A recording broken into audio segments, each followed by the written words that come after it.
আমি সেটার বিনিময়ে কোনো কিছু চাই না রে উম্মত। একটা জিনিস আমি চাই। সাহাবীরা বলেন নবী গো হাদিয়া নিবেন না বলেছেন, কি এমন জিনিস চান আমাদের কাছে? আমার নবী কইরে উম্মত ইল্লাল মাওয়াদাতু ফিল কুরবা, আমি নবী কিছু চাই না, তোমরা আমার আওলাদকে ভালোবাসিও, তোমরা আমার আওলাদকে ভালোবাসিও রে উম্মত। আমার উম্মতদেরকে আমার আওলাদদেরকে তোমরা কষ্ট দিও না, আমার আওলাদদেরকে কষ্ট দিও না, আমার আওলাদদেরকে ভালোবাসিও। ওই ইমাম হোসেন ডাক দিয়া কয় তোমাদের মধ্যে কি একজন ইমানদার নাই? হুরবিন ইয়াজিদ 3 ভাই সহ ইমাম হুসাইনের কদমে এসে পড়ে হুজুর এই মুহূর্তে আমরা জান্নাত জাহান্নামের মধ্যখানে আছি। আল্লাহ কোরআনে বলেছে আপনাদেরকে ভালোবাসার জন্য হুজুর আমাদেরকে ক্ষমা করে দেন, আপনার দামানে আমাদেরকে কবুল কইরা নেন। সুবহানাল্লাহ বলেন। আমাদেরকে ফেলে দিয়েন না, আপনার কদমে আমাদেরকে কবুল করেন। আমায় ফেলে দিও না ওই চরণে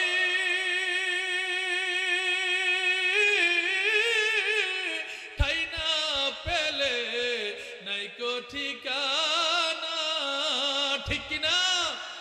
আমায় ফেলে দিও না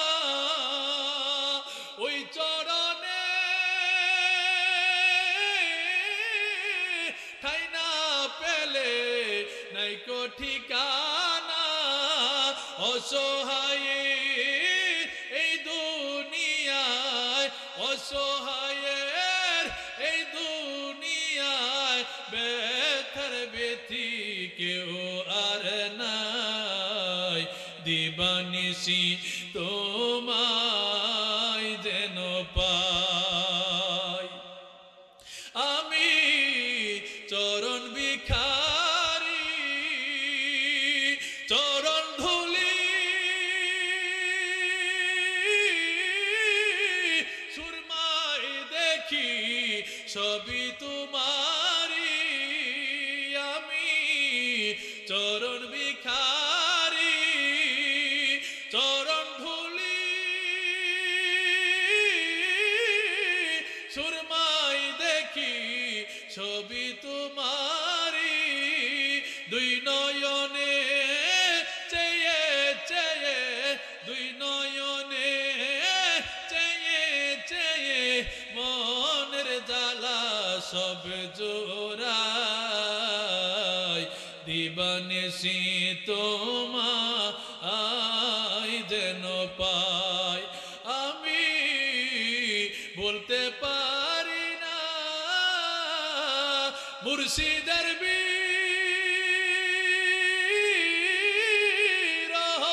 জ্বালা সইতে পারি না, আমি বলতে পারি না বাড়ির জ্বালা সইতে পারি না। ওরে মুর্শিদ আমায় না দেখিলে, হায় হায় মুর্শিদ আমায় না দেখিলে দেখার মানুষ কেউ আর নাই, নিদান কালে তোমায় যেন পাই মুর্শিদার তো কেহ নাই রে দয়াল, আর তো কেহ নাই, নিদান কালে তোমায় যেন পাই, দিবানিশি তোমায় যেন পাই। আল্লাহুম্মা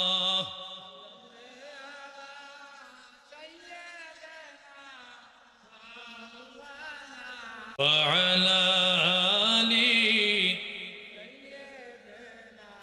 मौलाना ये तस्वीर देखी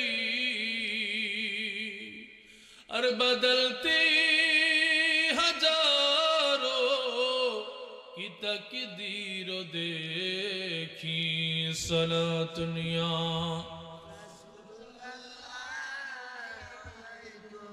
सलामुनिया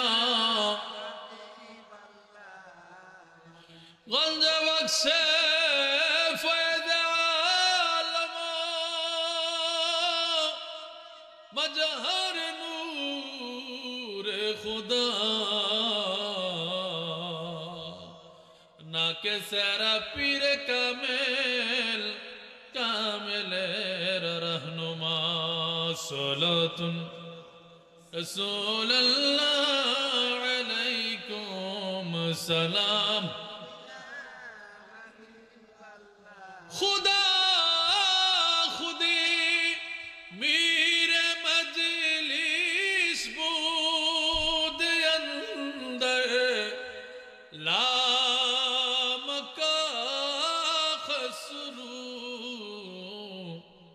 मोहम्मद शम्मे महफिल बूद शबजा एक मलबूद में सलातुन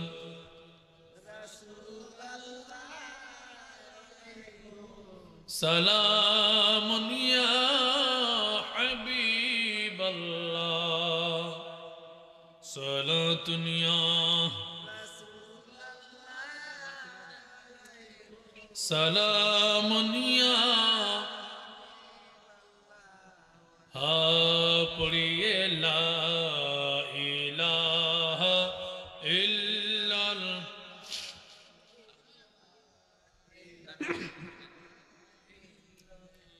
हा पढ़िए ला इलाहा इल्लल्लाह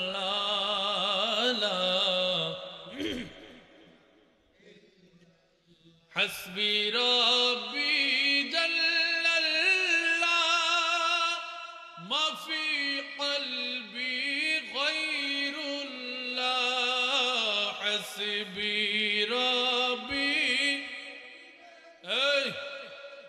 माफी क़ल्बी ग़ैरुल्लाह नूर मोहम्मद सल्लल्लाहु ला इलाहा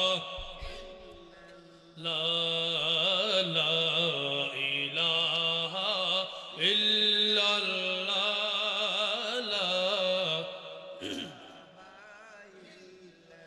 हायरे दुई नयने देखले नबी के दुई नयने देखले नबी के गुची तो मोनेर जला ला इलाहा इल्लल्लाह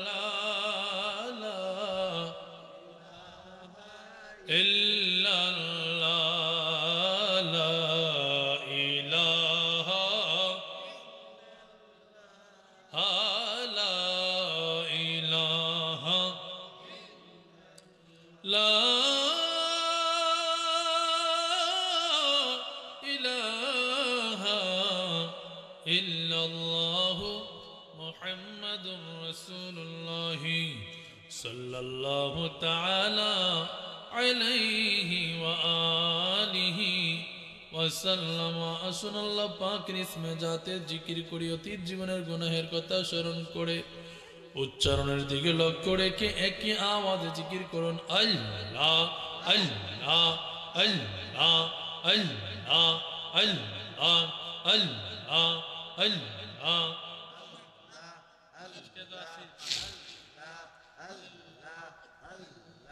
Allah, Allah, Allah, Allah, Allah.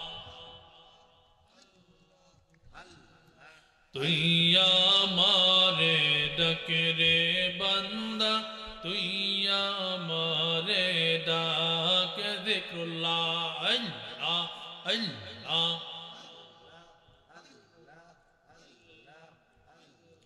মন বড়িয়া ডাকিলে আমায় মন বড়িয়া ডাকিলে আমায় গোনা হইব মাফ তুই আমারে ডাকে রে বান্দা তুই আমারে ডাক যিকরুল্লাহ আল্লাহ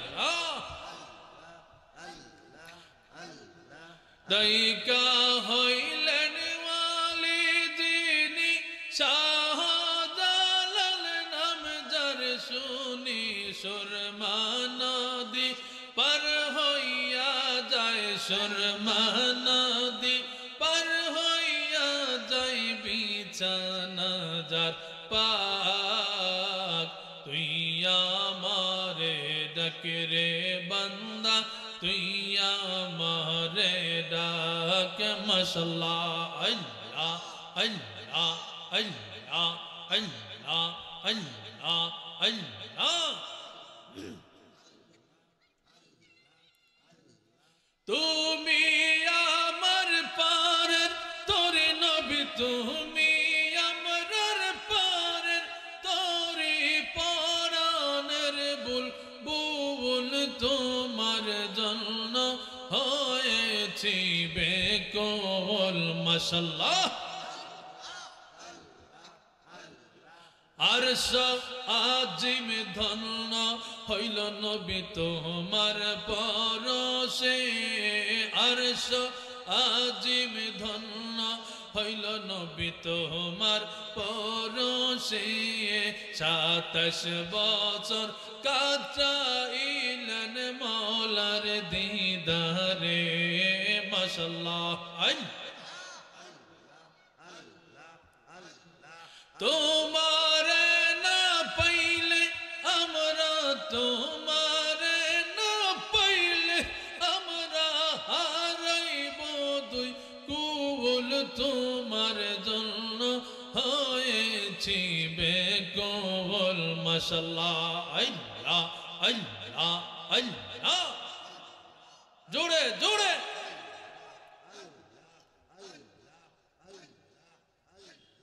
যাহার মোহাব্বতে আল্লাহ বানাইলো জাহান তাহার প্রেম না থাকিলে থাকবে না ঈমান যিকরুল্লাহ আল্লাহ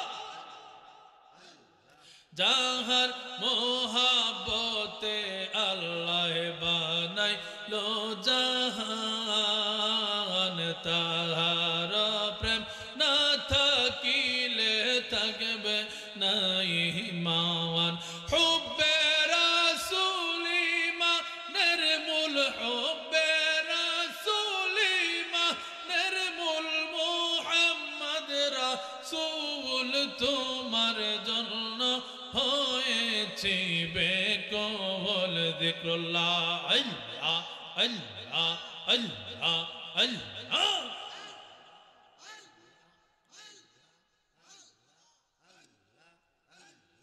ও গো আমার মুর্শিদ চান তুমি না দেখিলে বাঁচে না গো পরাণ যিকরুল্লাহ আল্লাহ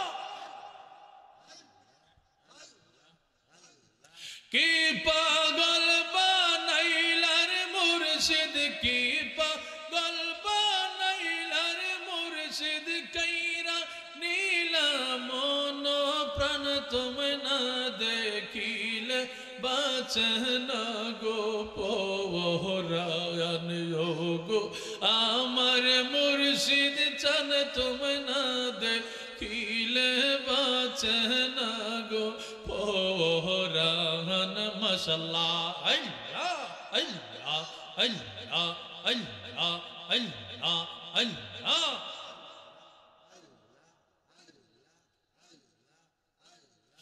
আর যেই আগুন মোরন্তরে জ্বলে সেই আগুন কি ঠান্ডা গো হবে তোমার দিদার না পাইলে মাশাআল্লাহ আল্লাহ আল্লাহ আল্লাহ আল্লাহ আর যেই আগুন মোর অন্তরে জ্বলে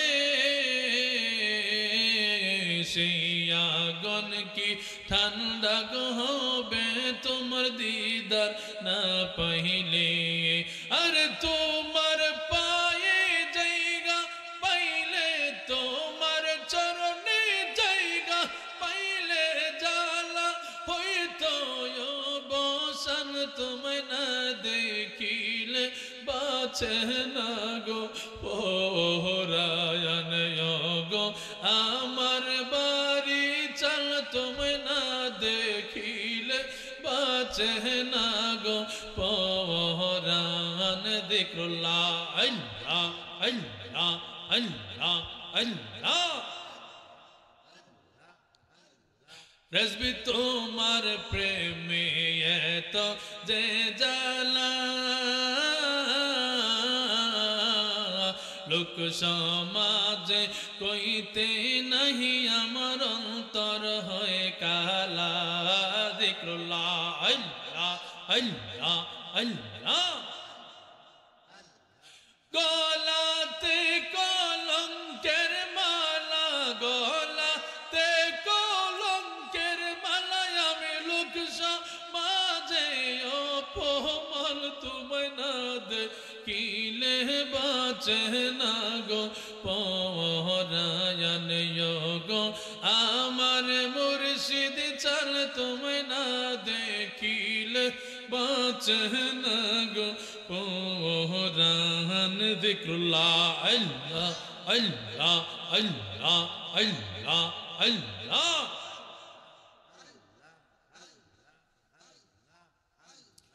ওলা ইলাহা ইল্লাল্লাহ মুহাম্মাদুর রাসূলুল্লাহ সাল্লাল্লাহু তাআলা আলাইহি ওয়া আলিহি وسلم نور مجسم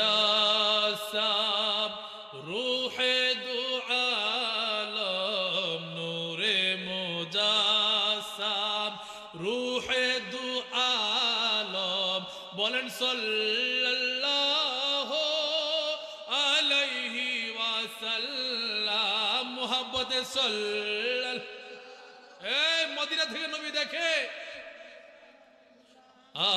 নূরে মুজাসসাম রূহে দু আলম সাল্লাল্লাহু আহলে নজর কে কাবায়ে আযম আহলে নজর কে কাবায়ে আযম সাল্লাল্লাহু আর মোহাব্বত সাল্লাল্লাহু এ নূরে মুজাসসাম রূহে দু আলম সাল্লাল্লাহু আলাইহি ওয়াসাল্লাম আহলে নজর কে আহলে নজর কে আহলে नजर के काबाए आज़म सल्लल्लाहु और तू मोहब्बत सल्लल्लाहु हुब्बे मुहम्मद दौलत ईमान याद मुहम्मद नूरे दिलो जा हुब्बे मुहम्मद दौलत ईमान याद मुहम्मद नूरे दिलो जा जिक्रे मुहम्मद जिक्रे मुहम्मद जिक्रे मुहम्मद दाफ़े हर गाम सल्लल्लाहु বাবা সবাই বলতেছেন না তো, নবীর দুরূদ বলে লাভ না লস? আরো জোরে, কেমন লাভ? আয় হায়, যে নবীর দুরূদে পাক না পড়লে দোয়ায় আল্লাহর দরবারে কবুল হয় হয় না। আল্লাহর জিকির একদিন জমিনে বন্ধ হয়ে যাবে, কোন নামাজি হাজি গাজী কোন ইমানদার থাকবে না, থাকবে সব বেঈমান। কি থাকবে? বেঈমান থাকবে। বাহারে শরীয়ত ফতোয়ার কিতাবের মধ্যে পাইলাম কিয়ামতের পূর্বে আল্লাহ রাব্বুল আলামিন সকল ইমানদারকে উঠাইয়া নিবেন। সুবহানাল্লাহ বলেন।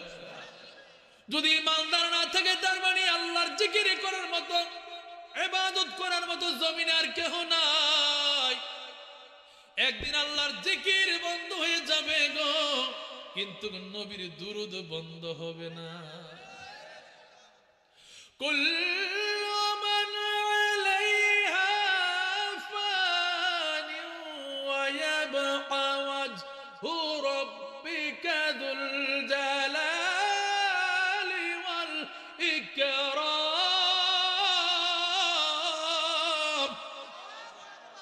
সব কিছু ধ্বংস হয়ে যাবে, শুধুমাত্র কেবলমাত্র থাকবে কে? আরো জোরে বলেন। আল্লাহ রাব্বুল আলামিন তার হাবিবের সৃষ্টির সূচনা লগ্ন থেকে শুরু করে আল্লাহ পাক তার হাবিবের উপর দুরূদ পড়েন, পড়েন তো পড়েন, পড়েছেন পড়েন, ভবিষ্যতেও পড়বেন। আল্লাহর জিকির বন্ধ হয়ে যাবে রে, নবীর দুরূদ বন্ধ হবে না। তার মানে হলো নবীর দুরূদ তো পড়েন স্বয়ং লামাকানের আল্লাহ।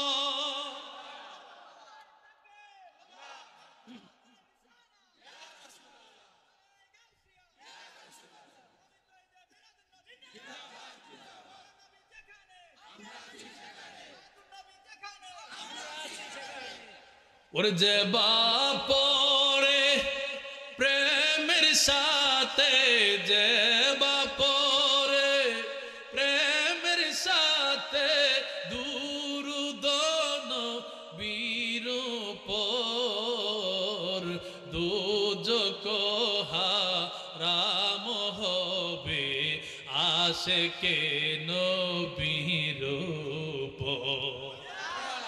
এজন্য যখন দুরূদ পড়বেন প্রেম নিয়ে পড়বেন, মোহাব্বত নিয়ে পড়বেন। মদিনাতুল মুনাওয়ারা থেকে আমার দয়াল নবীজি ওই আশিককে দেখতে পায়, ওই আশিকের দুরূদের আওয়াজ আমার দয়াল নবীজি, জিন্দা নবী, হায়াত নবী, কামলে বলা নবী নিজ কান মুবারক শুনেন এবং তাকে দেখেন, তাকে চিনেন। তার নাম কি, তার বাবার নাম কি, তার দাদার নাম কি নবী জানেন। প্রেম নিয়ে পড়তে হবে। আল্লাহ কবুল করুক, বলেন আমিন। আরো জোরে বলে আল্লাহুম্মা আমিন। ঐতিহ্যবাহী বিষ্ণুপুর, পূর্ব নোয়াপাড়া, পূর্ব কালিকাপুর যুব সমাজের উদ্যোগে প্রশংসা করলে আল্লাহ খুশি না নারাজ? আল্লাহর প্রশংসা করলে সওয়াব না গুনাহ হয়? আল্লাহ কি বাকি রাখে না নগদ দিয়া দেয়? হ্যাঁ, আমরা না বদ অভ্যাস, মাটি কাটার টাকাও ঘুরাই। ওটা টেহাটা দিলে ওরা বাজার করে নিয়ে ছেলে মেয়েদেরকে নিয়ে বাজার করে খাইবো, ঠিক না? এটাকে আমাদের ঘুরানোর অভ্যাস আছে। আজকের তারিখটা কত? 19 তারিখ। বিসমিল্লাহির রহমানির রহিম লিখতে কয় হরফ? পাক পাঞ্জাতনের নাম লিখতে 19 হরফ। পাক পাঞ্জাতনের নাম লিখতে কত হরফ? 19 হরফ। এটা কত সাল? 2025 সাল। আমি 25 পারা থেকে আয়াতে কারিমা তেলাওয়াত করেছি। সুবহানাল্লাহ বলেন। আজকের তারিখের সাথে, সালের সাথে আপনাদের মাহফিলের প্রথম যুবকদের দিকে প্রথম মাহফিল, আলহামদুলিল্লাহ মনে হয় যে এটা ভবিষ্যতে বাড়বে, কমবে না। সাল্লাল্লাহু কালামে খোদা হে, কালামে মুহাম্মদ, जो नामे खुदा है वो नामे मुहम्मद, जो नामे खुदा है वो नामे मुहम्मद, कलामे, कलामे खुदा है, कलामे जो नामे खुदा है ও নামে। কোরআন আল্লাহর কালাম, কোরআন আল্লাহর বাণী। ইয়া রাব্বাল আলামিন, আলহামদুলিল্লাহ। আপনি যদি বলেন ও আল্লাহ, আল্লাহর তো আল্লাহ নাই, কুল হুয়াল্লাহু আহাদ আল্লাহুস সামাদ লাম ইয়ালিদ ওয়া লাম ইউলাদ ওয়া লাম ইয়াকুল লাহু কুফুয়ান আহাদ। বলি আল্লাহু আকবার। রব্বুল আলামিন, আপনার এই প্রশংসা, এই কালাম বলল কে? কোরআন আপনার কালাম। বলে যে আমি যখন আমার হাবিবকে আমি আল্লাহর নূর থেকে বানাইলাম, সুবহানাল্লাহ বলেন, নূরে মুহাম্মদি যখন আল্লাহ রাব্বুল আলামিন বানাইলেন, আসমান ছিল না, জমিন ছিল না, না না কোনো কিছু ছিল না। সর্বপ্রথম রহমাতাল লিল আলামিন সিজদার মধ্যে গিয়ে আল্লাহর প্রশংসা করেছিলেন আলহামদুলিল্লাহ বলে। আমার রব বলে, হাবিব আপনার জবানে মুবারক থেকে সর্বপ্রথম আমি আল্লাহর যে জিকির বাইর হয়েছে, যেই শব্দ বলে আমি আল্লাহর প্রশংসা করেছেন, আমি আল্লাহ আপনার উপর যেই কিতাব নাজিল করব আল কোরআন, ওই কোরআনের সর্বপ্রথম সূরার সর্বপ্রথম শব্দ হবে আলহামদুলিল্লাহ। এই আলহামদুলিল্লাহ শব্দ দিয়ে প্রমাণিত হয় আমাদের নবী আউয়ালুল খালক, সৃষ্টির প্রথম, সৃষ্টির প্রথম। বুঝলে বুঝবা, তা না বুঝলে আলহামদুলিল্লাহি রাব্বিল, সমস্ত প্রশংসা আল্লাহর জন্য যিনি সমস্ত আলমের রব। এটা হলো আল্লাহর শান। কার শান? এবার আল্লাহ পাক নবীর শান বলতে লাগলেন, সুবহানাল্লাহ বলেন। কোরআনের অনেক জায়গায় আছে না কুল, এটা আমরের সিগা। আল্লাহ বলে, হাবিব আপনি বলেন। আল্লাহ, কোরআন তো আপনার কালাম। আল্লাহ বলে যে আমি এই কোরআন বলার জন্য আমার হাবিবের নবুয়তি জবান মোবারক ব্যবহার করেছি। তো নবীর শানে আল্লাহ কি বললেন? ওয়ামা আরসালনাকা ইল্লা রাহমাতাল লিল আলামিন। রব্বুল আলামিন বলেন, ও আমার হাবিব গো, আমি আল্লাহ যতটুকু এরিয়ার রব, আমি আল্লাহর রুবুবিয়তের সীমানা যতটুকু, ওমা আরসালনাকা ইল্লা রাহমাতাল লিল আলামিন, আমি আপনাকে ততটুকু আলমের জন্য, ততটুকু এরিয়ার জন্য রহমত হিসেবে প্রেরণ করেছি। এই বিশ্বাস আমাদের আসেনি? এই আকীদা আসেনি? ভাই বলেছেন কিছু আকীদার কথা বলার জন্য, মনে রাখবেন আগে ঈমান পরে আমল। ঈমানের আগে আরেকটা বিষয় আছে, এটা হলো আকীদা। সহিহ আকীদার ভিত্তিতে ঈমান মজবুত হয়, সহিহ আকীদার ভিত্তিতে ঈমান আসে। আর ঈমান ঠিক থাকলে কি আমলগুলো আল্লাহর দরবারে গ্রহণযোগ্যতা লাভ করে। যদি সহিহ আকীদা যদি ঠিক না থাকে, নবীর ব্যাপারে যদি আকীদা থাকে নবী আমরার মতো মানুষ, 200 গুণে মানুষ, ময়রা হচ্ছে মাটির সাথে মিশা গেছে, কেউ আসেনি ঈমান, কিয়ামত রাতে বন্দী করলে লাভ হইব নি? লাভ হইব? লাভ নাই। গভীর মনোযোগ। নবীর আল, নবীর আওলাদ পাকের মোহাব্বত যার মধ্যে নাই, আমার নবী বলেন তারও ঈমান নাই। তারও কি নাই? একটা বিধর্মীর ভিতরেও যদি নবীর আওলাদ পাকের প্রেম মোহাব্বত জাগ্রত হয়ে যায়, ওয়াল্লাহি আল্লাহর কসম, মৃত্যুর পূর্বে তার ঈমান নসিব হয়ে যায়। আর নবীর আওলাদ পাকের প্রতি বগজ রেখে, বিদ্বেষ রেখে যত ইবাদত করুক, বন্দেগী করুক, মরার সময় তার মরণ হবে কুফরি মরণ। তার মরণ হবে কুফরি মরণ। মান মাতা আলে হুব্বে মুহাম্মাদিন মাতা শাহিদা। রাহমাতাল লিল আলামিন নবী বলেন, যার মধ্যে আমার আওলাদ পাকের প্রেম আছে, মহব্বত আছে, ভালোবাসা আছে, সে মরে গেলে তার মরার সময় তার মরণ হবে শহীদি মরণ। এখনো যারা ইমাম হুসাইনকে ভালোবাসে, কারবালার ঘটনা শুনলে তাদের রক্ত টকবগে গরম হয়ে যায়, বলে যে আমি যদি ওই যুগে থাকতাম এজিদের বিরুদ্ধে যুদ্ধ করতাম, ঠিক কিনা?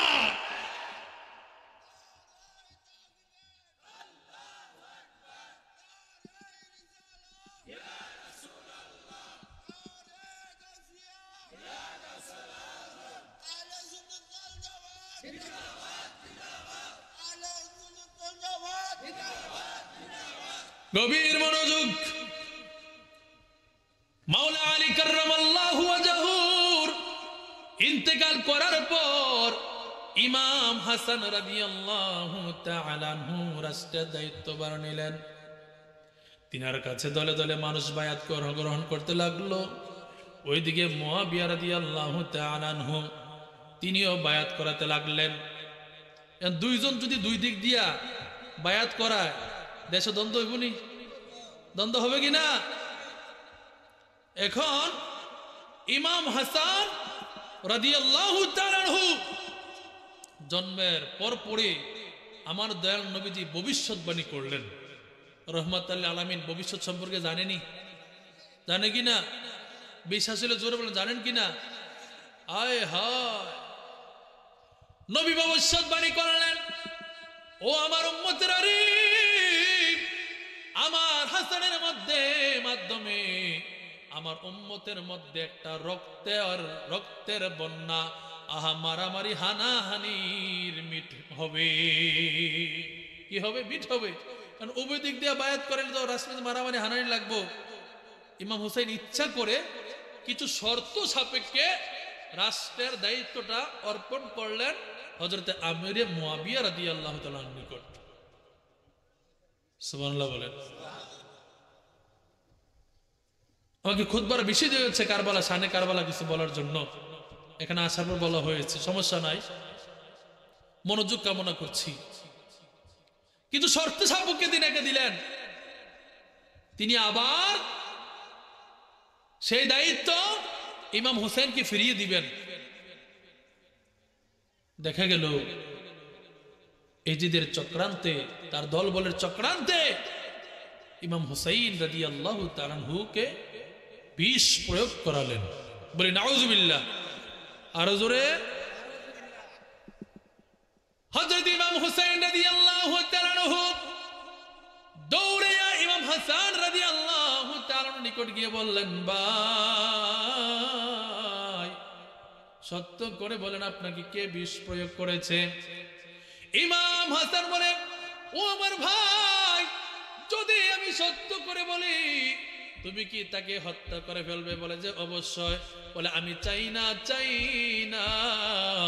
আমার নানাজির ধর্মের মধ্যে মারামারি হানাহানি হো।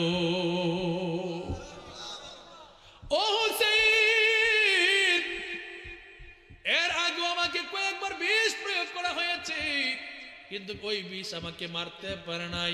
এবার এমন মারাত্মক বিষ দিয়েছে গো, আমার ভিতরের নারী বুড়িগুলো সবগুলো কি ছিদ্র হয়ে যাচ্ছে, খন্ড খন্ড হয়ে বাইর হয়ে যাচ্ছে। হায় হায়, কেমন মুসলমান! যারা করলো তারা তো মুসলমান দাবিদার। কারবালার ময়দানে যারা ইমাম হুসাইনের বিরুদ্ধে যুদ্ধ করেছেন, অস্ত্র ধরেছেন, আঘাত করেছেন, তারাও তো নামাজি। কথা কয় না? তারাও কি? তারাও তো নামাজি, তারাও তো রোজাদার, তারাও হাজি, তারাও গাজী। ওয়াল্লাহি না না না, ওই সমস্ত ব্যক্তির কখনো ইমানদার হতে পারে না, মুসলমান হতে পারে না নবীর আওলাদের বিপক্ষে যারা অস্ত্র ধরে, ঠিক কিনা বলে? ইমাম হুসাইন রাদিয়াল্লাহু তাআলা আনহুর কাফেলার মধ্যে নামাজ হয়েছে, এজিদের কাফেলার মধ্যে নামাজ। উভয়ের নামাজ কি বরাবর? হায় হায়, উভয়ের নামাজ বরাবর নয়। আস-সালাতু মি'রাজুল মুমিনিন, আস-সালাতু মি'রাজুল মুসলিমিন বলে নাই। বলে যে মুসলমান দাবি করবে, এজিদের পক্ষের দ্বারা মুসলমান দাবি করবে, সবাই যে নবীর বিরুদ্ধে বিরোধিতা করবে, নবীর সাথে খারাপ মন্তব্য করবে, সেও মুসলমান দাবি করবে। রব্বে কারীম এমন ফয়সালা করে দিলেন, আল্লাহ রাসূল বলে যে আরে না না, মুসলমানের ঘরে জন্মগ্রহণ করলে মুসলমান হওয়া যায় না, মুসলমানের মতো নাম থাকলে মুসলমান হওয়া যায় না, মুসলমানের মতো দাড়ি টুপি জুব্বা থাকলে মুসলমান হওয়া যায় না। ইশকে রাসূল, আওলাদ রাসূলের প্রেম, আহলে বায়াতের প্রেম যার মধ্যে নাই, সে মুসলমান দাবি করতে পারে কিন্তু মুসলমান। সবাই কি একমত? আসসালাতু মিরাজুল মুসলিমিন বলে নাই রে বাবা, মুমিনিন। মুসলমানের মধ্যে যে মুমিন মুমিন মুমিন, ওই মুমিনের সাথে সালাতের মধ্যে লামাকানের খোদার দিদার হয়। আল্লাহু আকবার বলি। লা সালাতা ইল্লা বি হুজুরি কলব, হুজুরি কলব ছাড়া নামাজ, হুজুরি কলব কি একাগ্র চিত্তে। হাদিসে জিবরিল মানুষের সুরত ধইরা ধারণ করে অত্যন্ত আদবের সাথে, হায় হায়, অত্যন্ত আদবের সাথে নবীকে প্রশ্ন করেছিলেন, ক্বাল আল ইসলাম, ক্বাল আল ঈমান, ক্বাল আল ইহসান। ইয়া রাসূলুল্লাহ, ইহসান কাকে বলে?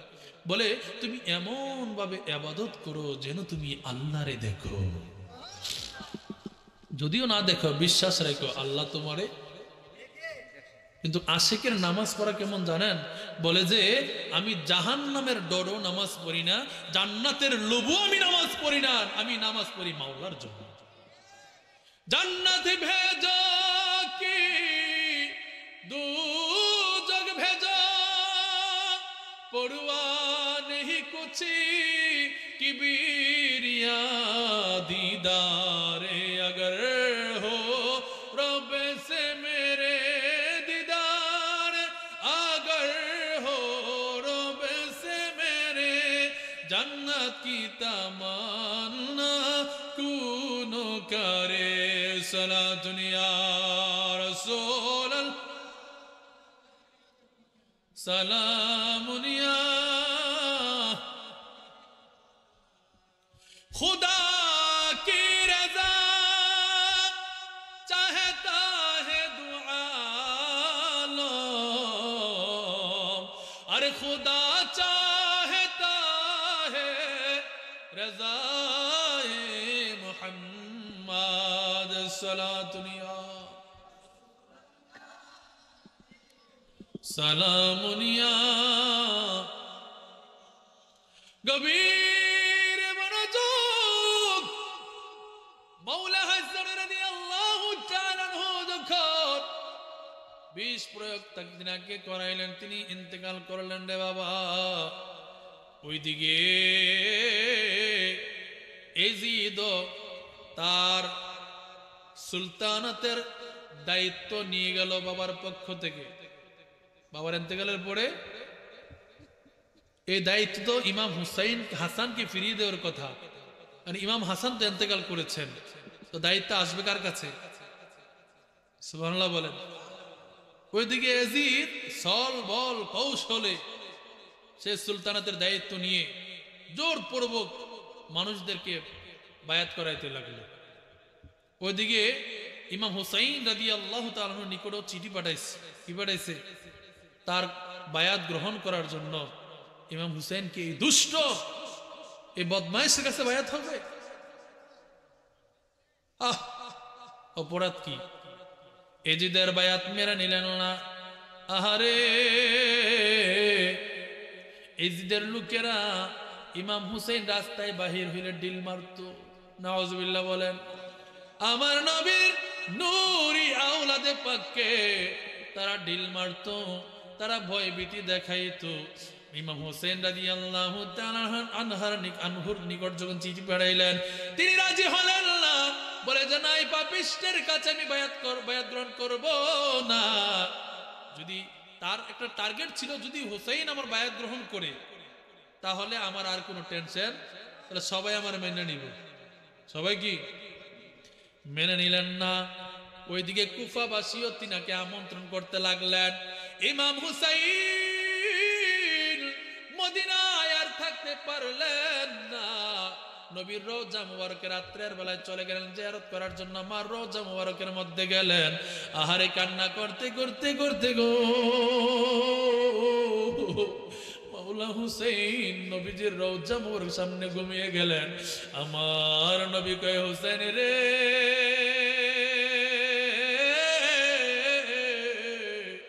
ধৈর্য ধরো, ভেঙ্গে পড়ো না, অতি শীঘ্রই তুমি আমি নবীর সাথে একত্রিত হবে। ইমাম হুসাইন রাদিয়াল্লাহু তাআলা জন্মের পর পরে জিবরাইল আমিন আয়েশা আমার নবীর দরবারে আয়েশা বলে, নবী গো, নবী গো, ও মায়ের নবী গো, আপনার একদল উম্মত আপনার এই সন্তানকে কারবালার ময়দানে শহীদ করে দিবে। আমার নবী অজরে কান্না করতে লাগলেন। রহমাতাল লিল আলামিন নবী যদি তিনার নবুয়তের জবান মোবারক দিয়ে একবার যদি আল্লাহর কাছে বলতেন, আল্লাহ আমার হুসাইন থেকে এত বড় পরীক্ষা উঠিয়ে নেন, আল্লাহ বিশ্ব উঠাই নিতেন। আমার দয়াল নবীজি এই দোয়া করে নাই, করে নাই, করে নাই। আমার দয়াল নবীজি মাওলা হুসেনকে ধৈর্যের পরীক্ষা দেওয়ার জন্য নসিহত করেছেন উম্মতে মুহাম্মদীর নাজাতের জন্য। গভীর মনোযোগ রে বাবা, আমার দয়াল নবী বলেছেন, ও জিবরাইল, ওই কারবালার ময়দানের কিছু মাটি আমাকে এনে দাও। কিছু মাটি যখন এনে দিলেন, আমার নবী ভবিষ্যতের খবর জানে কি জানে না। এবার মাটি ডানিয়া উম্মে সালমার ডাক দিয়া বলে, উম্মে সালমা গো, এই মাটিটা তোমার কাছে রাখো, মনে রাখো এই মাটি যেই দিন রক্তে পরিণত হইয়া যাইব, ওই দিন আমার আওলাদ ইমাম হুসেইন কারবালার ময়দানে শাহাদাত বরণ করবে। বন্ধুরে আমার, ইমাম হুসেইন রাদিয়াল্লাহু তাআলা আনহু মদিনা ছেড়ে মক্কার দিকে রওনা হলে। হায় হায় হায়, মদিনা যে কত মায়ার জায়গা, যে গিয়েছে সে জানে, ঠিক না বে ঠিক? জানি না ওই মদিনায় আছে কি জাদু, মদিনা মদিনা বলে কান্দি যে শুধু, জানি না ওই মদিনায় আছে কি জাদু, মদিনা মদিনা বলে কান্দি যে শুধু। ওই মদিনায় এই মনকে, ওই মদিনা এই মনকে পাগল করেছে, আমার পাগল মন সারাক্ষণ নবী নবী বলে, আমার পাগল মন। আমি আশায় থাকি দিবানিশি, আশায় থাকি দিবানিশি, দিদার যদি মিলে আমার পাগল মন সারাক্ষণ নবী নবী বলে। হঠাৎ যদি নিশি রাতে নবী যদি আমায় ডাকে, হঠাৎ যদি নিশি রাতে নবী যদি আমায় ডাকে, সেই ভাবনায় মনের দুয়ার সদাই রাখি খুলে, আমি সেই ভাবনায় মনের দুয়ার সদাই রাখি খুলে, আমার পাগল মন সারাক্ষণ নবী নবী বলে, আমার পাগল মন নবী নবী বলে। হাজিরিন, ইমাম ত্যাগ করে মদিনা ত্যাগ করে মক্কাতুল মুকাররমায় গেলেন। মুরব্বিনে ইজম সাহাবায়ে কেরামের সাথে পরামর্শ করলেন।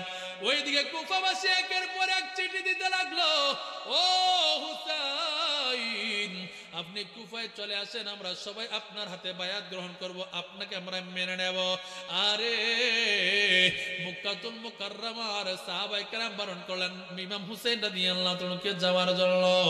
ইমাম হুসাইন ডাক দিয়া কয়, ও আমার নানাজির উম্মতের গো, আমি যদি তাদের চিঠির প্রতি উত্তর না দেই, আমি যদি না যাই হাসরের ময়দানে, যদি তারা আল্লাহর দরবারে বিচার বসাইয়া বসে বলে যে আমরা ইজিদের কাছে বায়াত নিতে চাই নাই, আমরা ইমাম হুসেনকে আহ্বান করেছিলাম তিনি আসে নাই, আমি আল্লাহর দরবারে কি জবাব দেব? কয়েকশো চিঠি প্রেরণ করলেন।